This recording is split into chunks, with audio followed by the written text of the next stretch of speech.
Hey everyone, welcome back to the channel. Today we're diving into a fast-paced comparison between Retool and Bubble in 2025. Whether you are a developer or a no-code enthusiast, this 4-minute breakdown will help you decide which platform is right for your next project. Let's get started. What they are. First, let's clarify what these tools do. Retool is a low-code platform primarily focused on building internal tools using components like tables, charts, and forms, integrating directly with databases and APIs. Bubble, on the other hand, is a full no-code web app builder, ideal for creating public-facing apps, SaaS platforms, and marketplaces without writing a single line of code. Features comparison.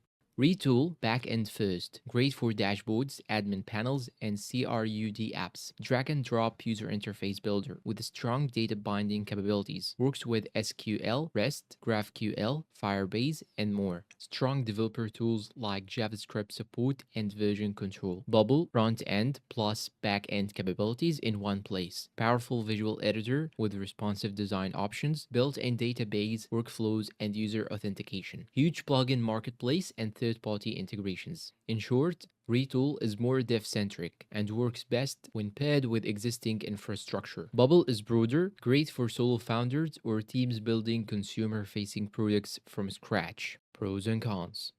Retool pros include extremely fast for building internal apps, secure enterprise-ready infrastructure, easy to connect with existing databases or APIs. Retool cons, not ideal for public-facing apps, limited design customization, requires some coding knowledge. Bubble Pros, it's 100% no-code experience, great for non-tech founders, highly customizable user interface, built-in database, and back-end logic. Bubble Cons, learning curve can be steep slightly, and performance can be slow in complex apps. In addition to vendor lock-in, scaling beyond Bubble can be hard. So if you are a dev building tools for your team, Retool is your best friend. But if you are launching a SaaS startup with no coding experience, Bubble gives you everything you need.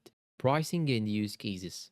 Now, for the pricing overview, Retool is free for individuals and paid plans start at $12 per month per user. Bubble, free tier available, and paid plans start around $29 per month with the scaling options. Use case examples. Bubble, you can use it in marketplaces, booking apps, social networks. And for Retool, you can use it for internal CRM, admin dashboards, and reporting tools. Conclusion. Now, to wrap it up, Retool is best for internal, data-heavy tools with quick dev cycles, while Bubble is ideal for building full-featured apps without touching code. Your choice depends on your project's goal, skill set, and end users. If this video helped you, give it a like, subscribe for more comparisons, and drop a comment if you have any questions. And for now, let me know down below in the comments, which tool are you using in 2025? And that's all for today's video, and see you in a new one.